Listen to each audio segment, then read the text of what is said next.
BNP বলেন, জামাত বলেন, সকলে মিলে এসে সেই স্বৈরাচারের বিরুদ্ধে এক হতে হবে। আমরা শুনতেছি হাসিনা নাকি আবার আসবে, আমরা বলি ওয়েলকাম, আসেন, খেলা হবে। আমরা এখনো খেলতে পারি নাই, স্বাভাবিক মানে সেই খেলা আমরা দেখে আসবো ইনশাআল্লাহ।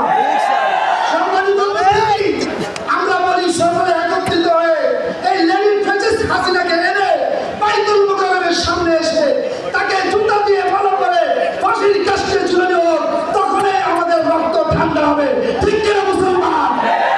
আপনাদেরকে অনুরোধ জানাবো, ইনশাআল্লাহ মামুনুল হক যেই স্বপ্ন নিয়ে সামনের দিকে যাচ্ছে, নেতা একজনেই যিনি সব জায়গাতে কাজ করতেছে, মাঠের বাস্তবতা বুঝে